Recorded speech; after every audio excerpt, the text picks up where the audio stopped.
和平只剩最后2件刀。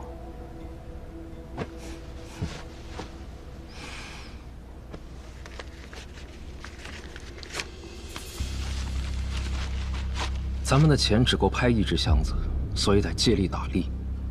头1只必须让中国人拍下。田作成，他是暴发户，根基浅，性子急。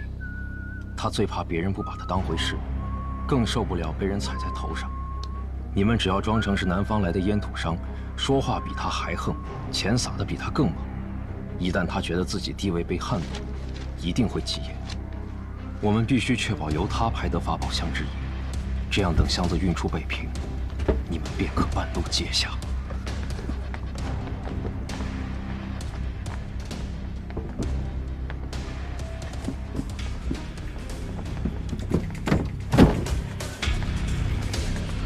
诸位，接下来便是本场压轴，也是今天晚上最后2件拍品，出自湘西深山之中的一对法宝箱。据传，箱中藏有仙退，古籍有云：“仙退者，乃上古仙人移形脱骨之宝，得之可避灾解厄，延年益寿，亦或生死逆转，玄妙无穷。”但传说终归是传说，真假难辨，价值自在人心。此箱起拍价5万大洋。这个咱们得拿了，得拿下他。霍老板，觉得这件拍品如何呀？霍老板认为我大日本帝国不值得拥有它。湘西苗瑶地界的东西，和你们的文化目的没有什么关系，何必要拍呢？太过偏门了，容易砸在手里。我认为可以参与一下。难道霍老板想让我让出这个宝物？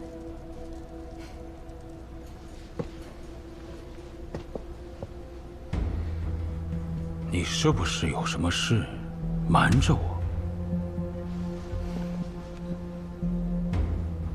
你这样，我还怎么做你的顾问？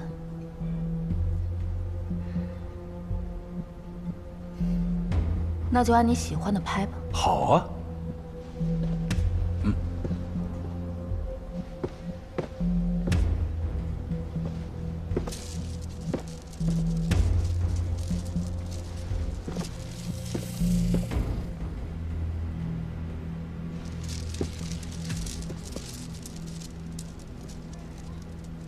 现在，竞价开始。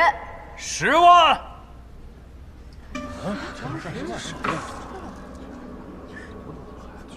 举牌子。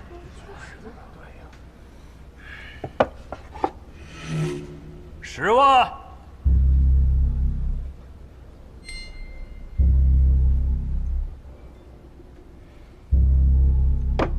各位，我知道没拍到3件宝物，不能够在晚场举牌，但容我辩驳一下。我是来自江西的烟土商，才刚刚进入北平，以后有烟土生意的一定要想到我。今天就用这个场子跟大家认识一下。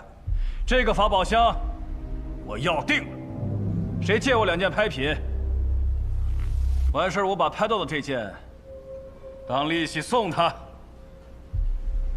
真的吗？哎，借他1件，我也借你。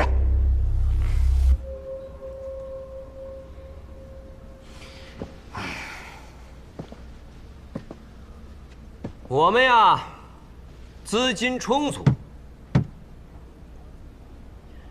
希望楼上包房的各位不要点天灯，给我们散台的诸位一些机会。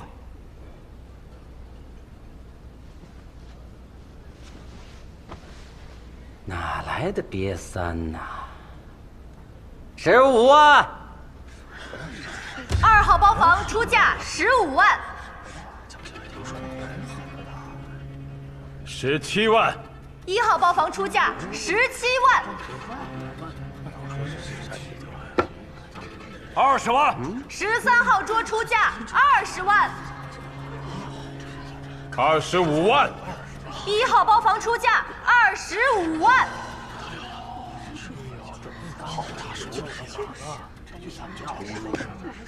26万。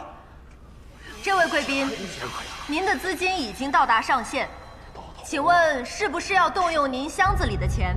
我让人帮您拿去验资。全部身家都拿出来了。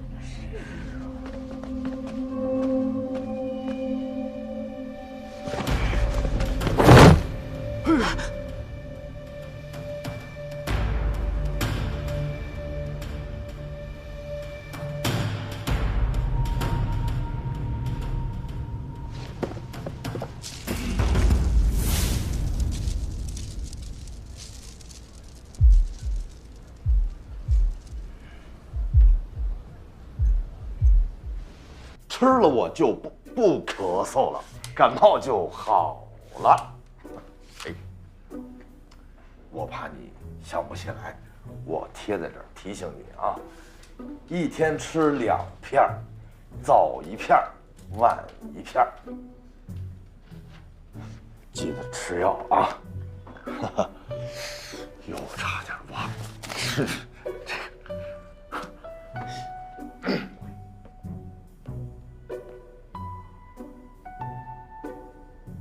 3个拿了。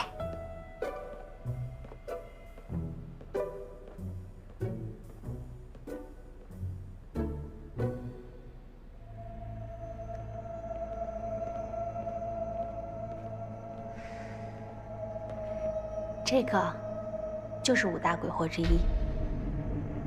这不是魂瓶吗？对，小三爷果然是小三爷。这个东西就是一个陪葬品，也叫谷仓罐，用来装五谷，以防死去的灵魂会饿死。这个东西除了雕刻精细，其实也没什么特别的。但奇怪的是，它能聚水。我们在发现这个东西的时候，它已经全身都湿透了，而且还长满了青苔。这个东西大秀，就是因为它有6个人在极短的时间内相继出事儿，而且这事儿非常奇怪。我们在内部检查的时候，专门调出了监控录像，发现这6个人在出事前几天都来过这仓库，而且碰过这东西。哎呀，这件事儿莫名其妙且诡异。后来这东西就没人再敢碰了。丁主管，你以前查过这个货物是吗？最好别多管闲事儿。小三爷想当牙柜这件事儿勇气可嘉，不过牙柜嘛，它是一个需要很多经验的工作，上手调查一点力所能及的，何必触这种霉头呢？万一也像那6个人一样，得不偿失。是。那您当年是不是就是因为怕死，所以没查下去啊？也是怕你查不了的事情被我查清楚之后，你很难堪是吧？你不怕死吗？怕，当然怕了，但是应该没你怕。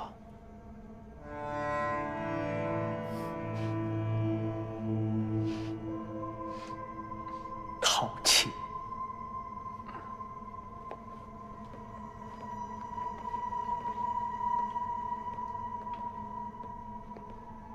他说的是真的吗？是不是有点吓人？民间传说，魂瓶里面就像是子宫，可以滋养魂灵。魂瓶把灵魂盖在里面，所以称为盖灵术。这上还贴着符咒呢。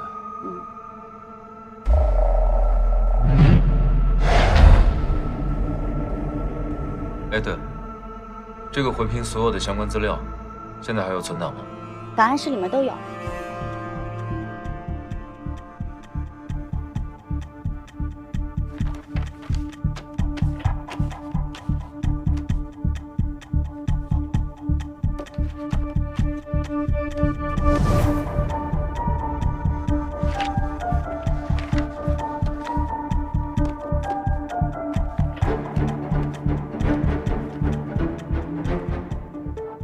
环评事件涉及到6个人，但是巧合的是，这6个人都是在接触了环评之后24小时之内出事的，3个是意外失踪，3个是自杀。但为什么接触环评就自杀呢？你说这3个自杀的，他们会不会就是被谋杀了，伪装成自杀？有可能，但是时间太久了，没有办法查证。我现在唯一的线索就是其中有一个死者的弟弟，现在还在11层工作，我准备去找他一趟。别人，你这工作，我觉得你得给保住啊！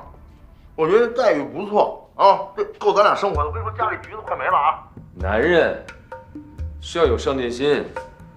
王一问，你呀，你就待在家里面，好好收拾屋子，好好做饭。等我回家，我会给你带来更好生活的啊！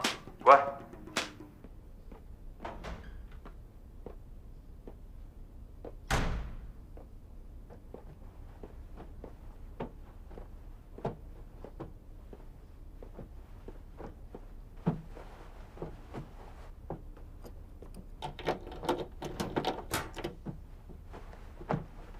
杜冰秋，哟，还真是你啊！我靠，最近在找你呢，这么巧？你谁呀？我吴邪，刚来11仓的。你就是那吴邪？找我事儿？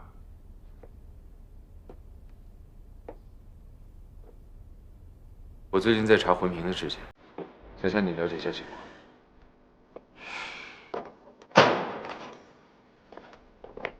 你哥也是受害者之一，你那儿一定有更多的资料。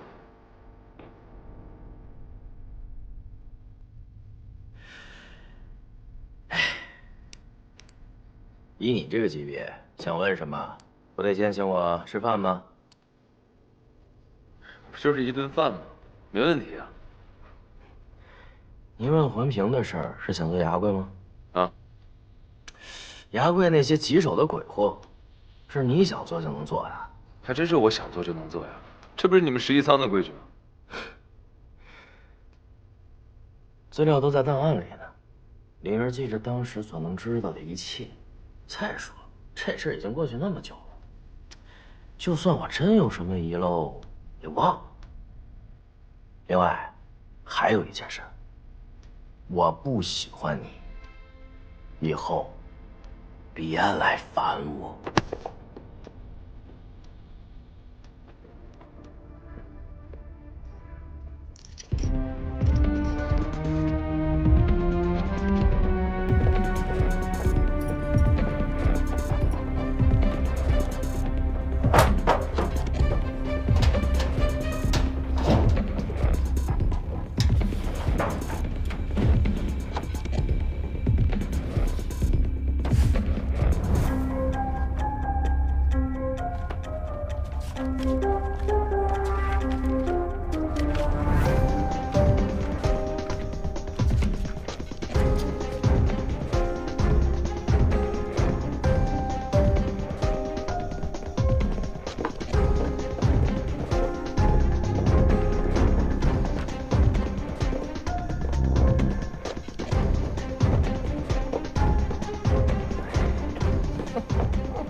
不好意思啊，你走时候门没关好，我这顺道拿出来看了一眼，不好意思啊。来，还你。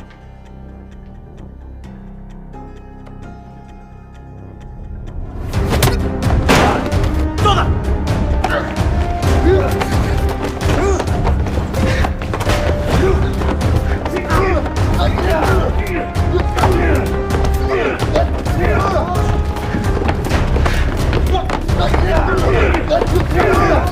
行了，臭小子，长点记性吧你！哥哥我没空在这儿跟你掰扯，上。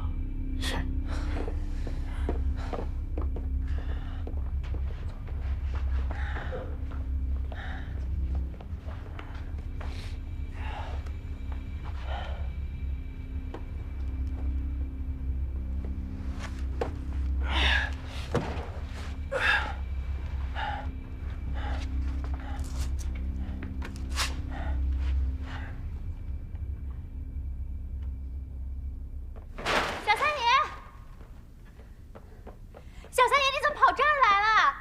我下来！嚷嚷什么呀？这有问题。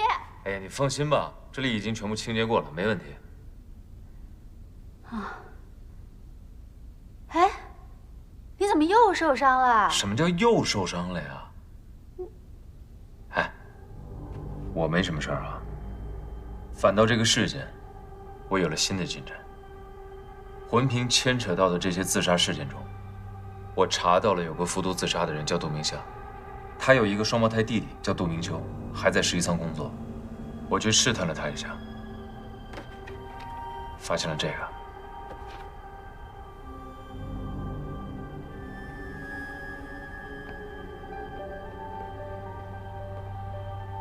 这不就是这架飞机吗？据我推测，事情的经过是这样的。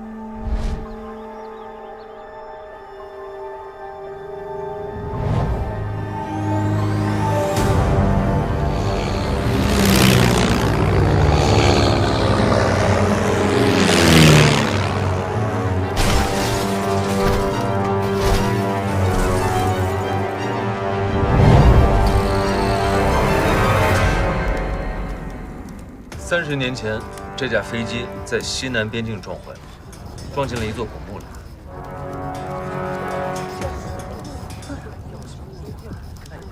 什么啊？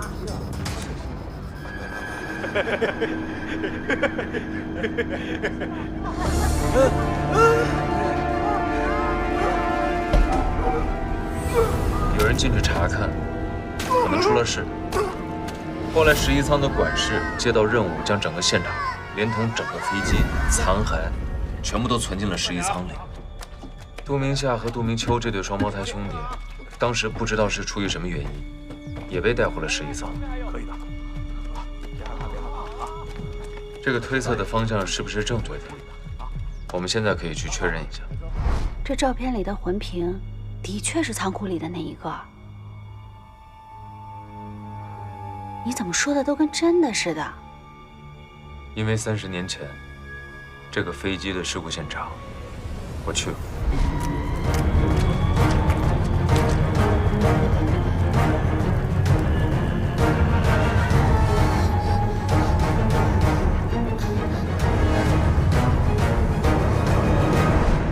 走，跟我去确定另外一件事情。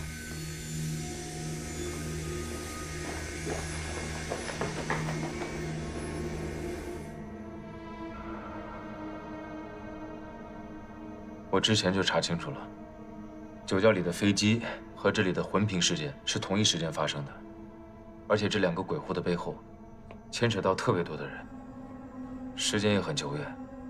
反正不管怎么说，这一定不是一个灵异事件。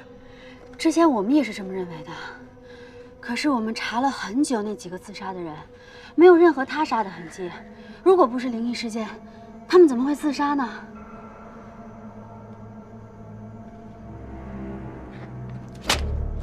你干嘛？不好意思啊，手滑了一下。闪开，闪开，闪开。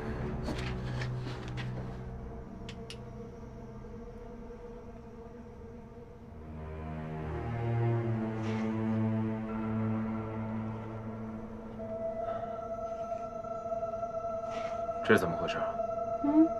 他怎么不聚水了？你看。真的没聚水。你那有水吗？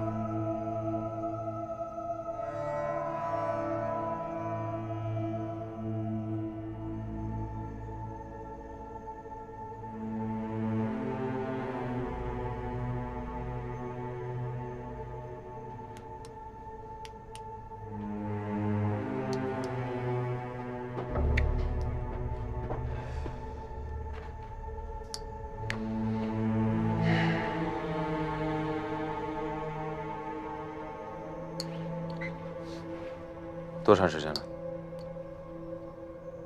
快1个小时了。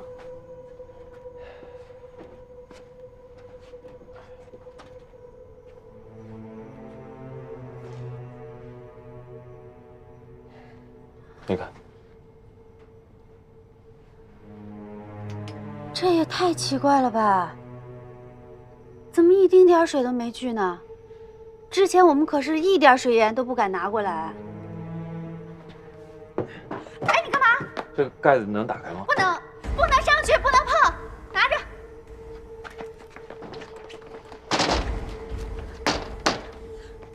之前不是说过了吗？以前碰的6个人都出事儿了。你看看你，查这个事儿挨了多少回打？这事儿你别查了。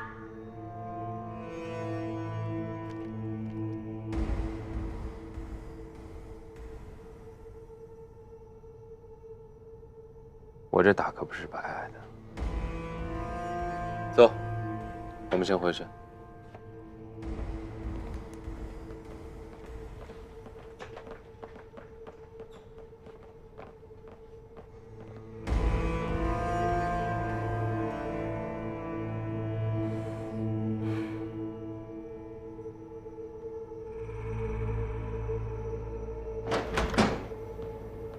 这个事情大概就是这样了。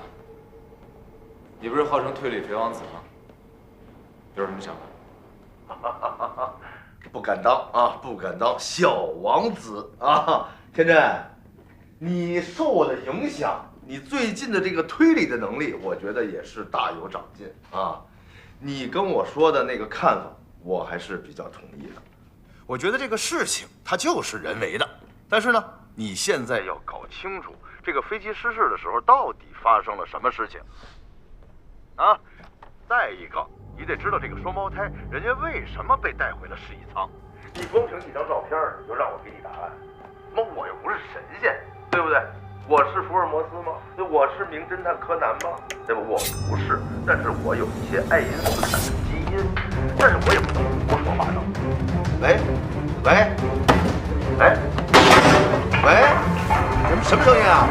天真，天真。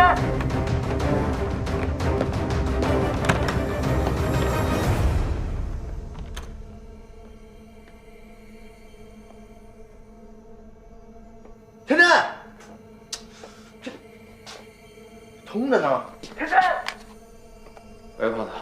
哎，什么情况啊？怎么了？我说着你可能不相信，可能有人想杀我。要杀你？在实习舱里有人要杀你？你不是那什么吗？你不是求财吗？不至于吧？这说明我们可能猜对了，这个事情背后有隐情。我现在查这个昏迷，有点害怕了。用不用过去一趟啊？不是我去了也没用啊！不是你在里边，你一定得自个儿保护好你自己啊！我跟你说，胖爷，我想为你2肋插刀，我都不知道往哪儿插。你不光要保护好你自己，我提醒你啊，你身边的人也要保护好了。记住我的话，这实习舱里边都是变态。你刚才说什么？实习舱里都变态。上一句。你不光要保护好你自己，你还要保护好你身边的人。为什么？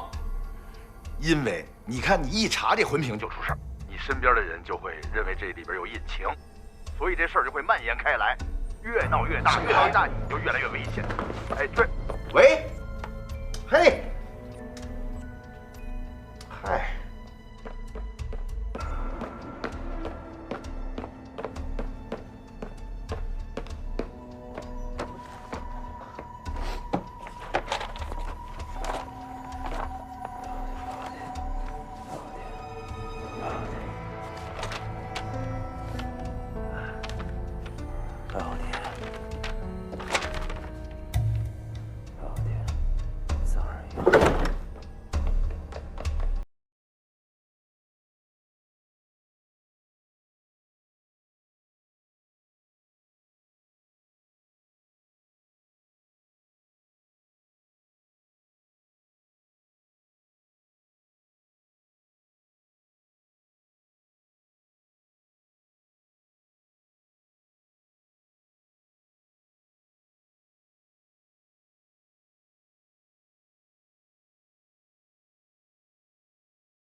胖子，我对那个王俊义的身份有很多疑问，你帮我查一下那个猎头公司背后到底是谁在做。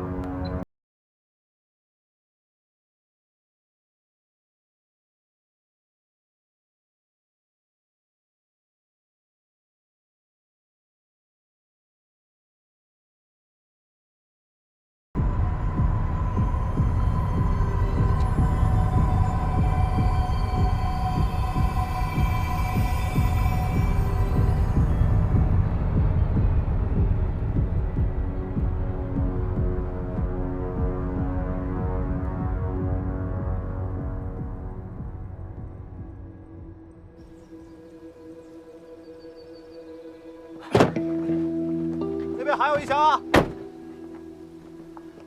走，黑爷，带人快点啊！哎，走啊！哎，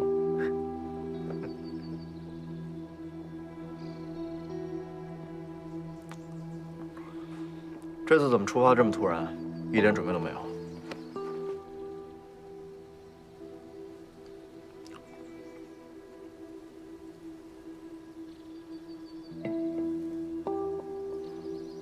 我有不好的预感。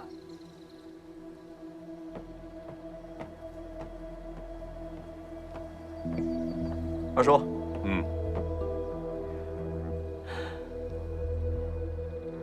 你是不是有什么事瞒着我们？是。我就说嘛，平常你准备的特别充分，这次边赶路边准备，这么草率，不是你的风格。 那你说说，我看你猜的对不对？猜测是不敢啊，但你动机不纯啊。哼，到了雷城再告诉你。哎，这是我根据刘丧听出的地下河走向推理出来的大概方向，你把它给背下来，啊。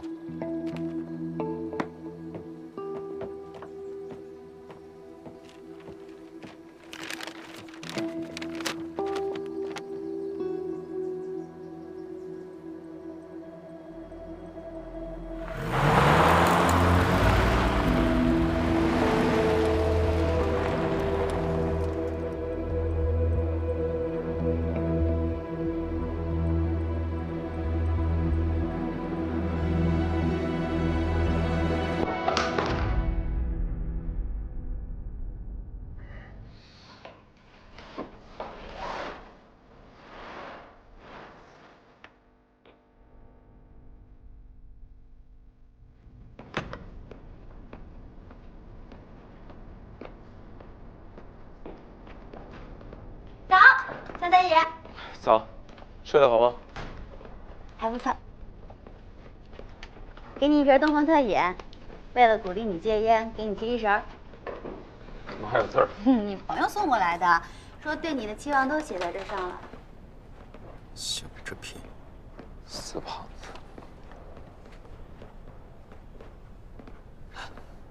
你看你眼神怎么那么奇怪啊？ 因为维运部和特备部的人关系向来不好，已经很久没有出现这两个部门的人走在一起的场景了。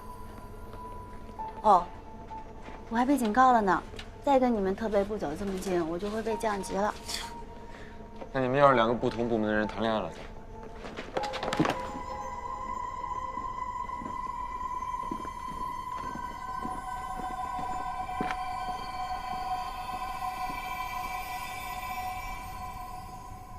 西仓不可以办公室恋情。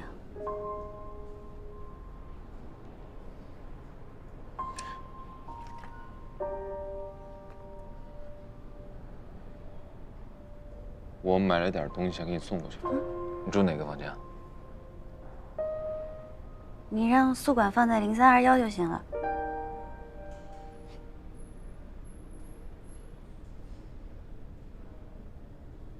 怎么了？带我去趟监控室。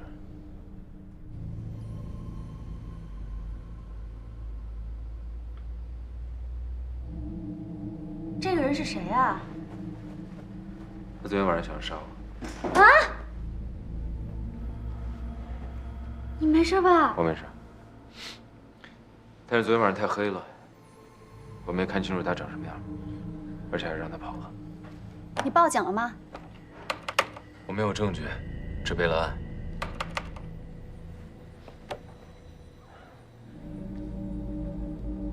他身高不高，体型很瘦长。哎，小白，你跟着他，看他去哪儿了。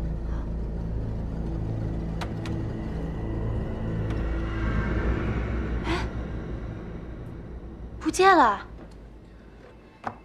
看来他是早有预谋的，而且对11仓地形很熟悉。我们现在只能把他照片打下来，然后一一做筛查。嗯。哎，你这是去哪儿了？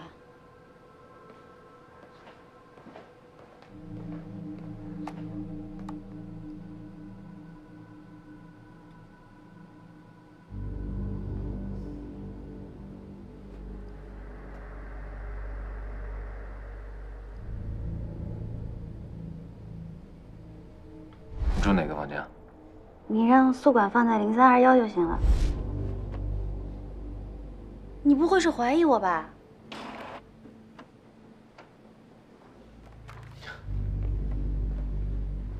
我之前就跟你说过了，骗不骗我是你的事儿，相不相信你，是我自己的事情。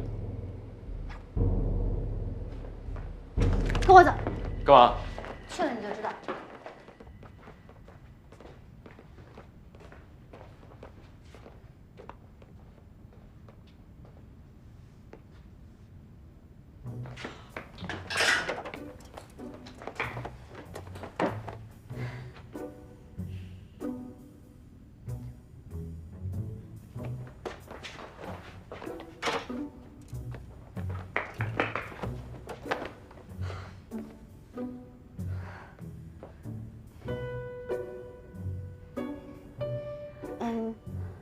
你喝点什么？我随便，喝什么都行。那我给你冲个香飘飘吧，这挺好喝的。你坐。好，好。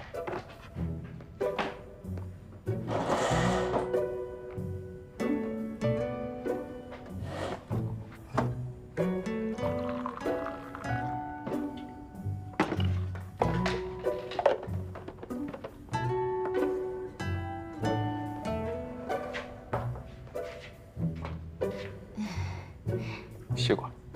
哦。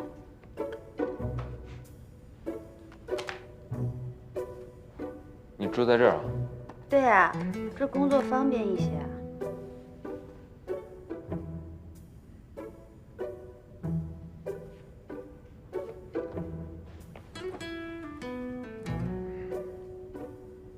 你住这儿，你为什么不早告诉我呀？那要出什么事，出什么意外，我上哪儿找你啊？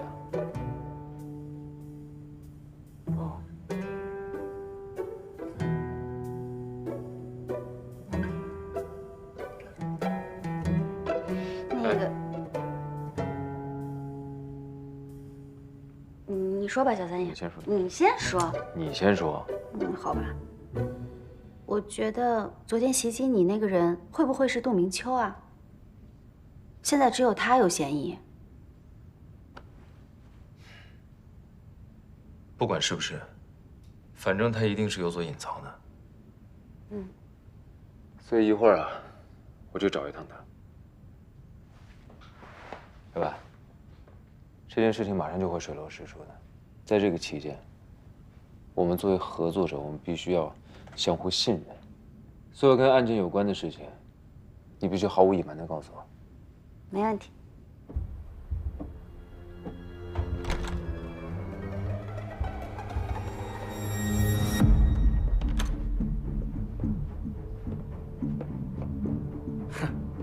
又是你！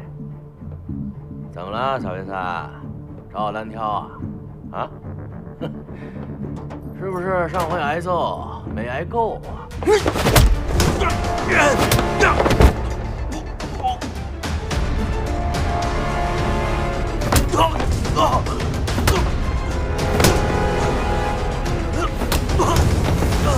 别打！别打！别打！我没空跟你废话啊！我来是要问你几件事情。站起来！站起来！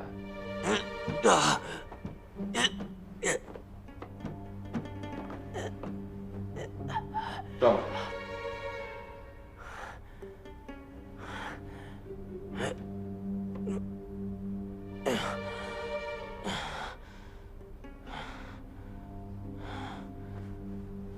你摆这个表情干什么呀？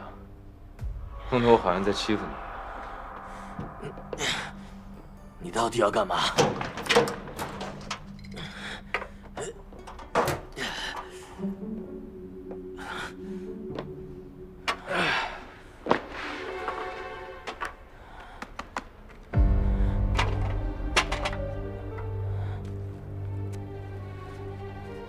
你要干嘛？你为什么不想让我查你哥的事情？为什么？我哥是自杀，哪来的凶手？我听不懂你在说什么。我们换个思路啊。假设你跟你哥的关系不好，他死不死的你也无所谓。如果是这样的话，你现在手上拿着独家资料，只要你愿意跟我分享，就能得到好处。你为什么不跟我分享？而且，你知道这个事情的第一反应是拒绝跟我透露任何的信息。你是不是有所隐瞒？我没有。你肯定有所隐瞒。我没有。你现在做的所有的事情，都是在帮这个凶手，但你又是受害者的家属，你没有理由去帮这个凶手，所以只有一个原因，你就是凶手。不是我，我不知道谁是凶手。你哥的验尸报告我也已经看过了，是死于尼古丁中毒。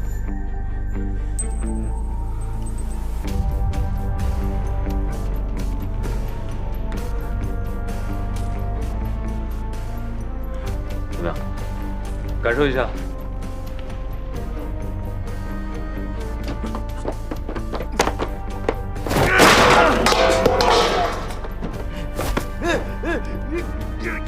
他杀错了。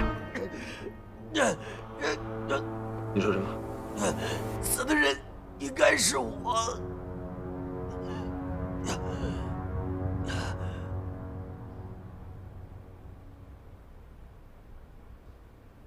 你现在详细的跟我说一下当时的情况。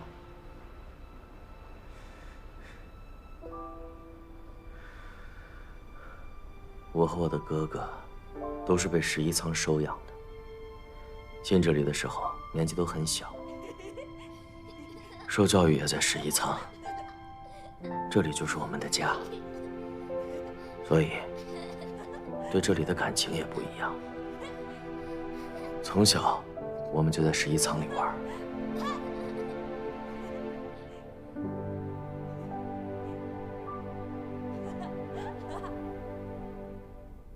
那个瓶子出现的仓区是一个老仓区，所以进出货物很慢。我们对那里非常熟悉。当那个瓶子出现的时候，我第一时间发现了异样。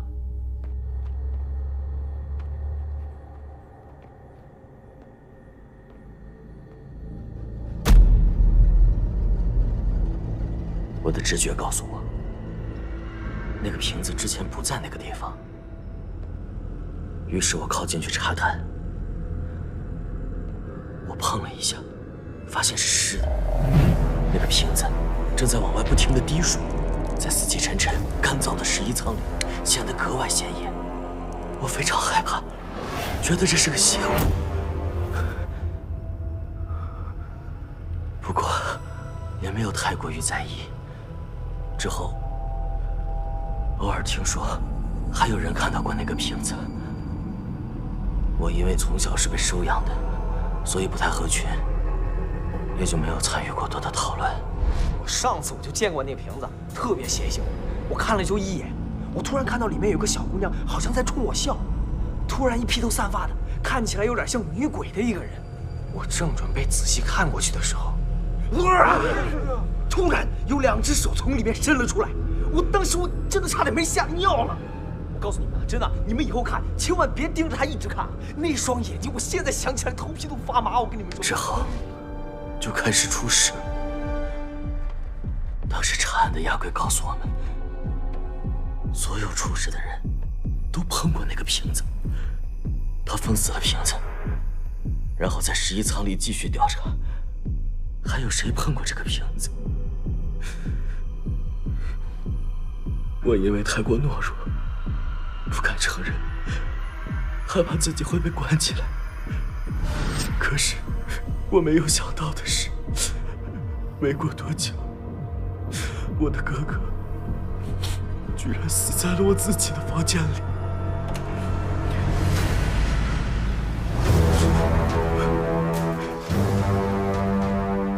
我忽然意识到，是我碰过这个瓶子，死的人应该是我。我更加害怕了。我思考了很久，决定隐瞒下去。同时，你也了解到，这不是一个灵异事件，是凶杀案。你害怕？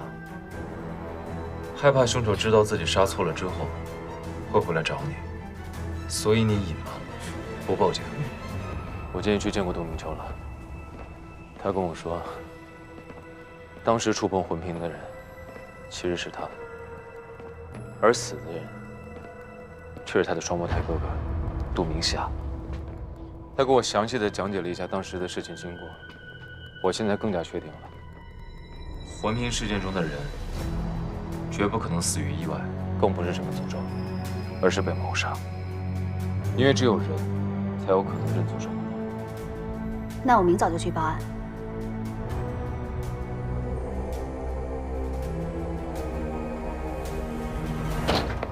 你干嘛？我检查一下呀。不行。我刚才不是说了吗？不是什么诅咒。我保证。那这样，打开之后你只能近距离的看看，但是不能摸。说好了。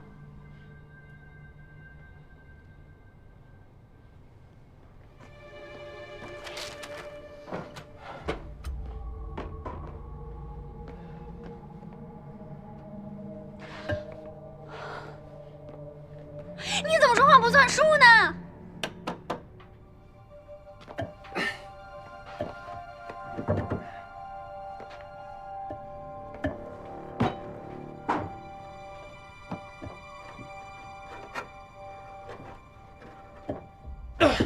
你干嘛？小白，我问你个问题啊，是不是等这个事情结束之后，这个魂瓶，我想怎么处理就怎么处理？是，这些是死当的货物，过了取货时间，按规定已经属于11舱所有了。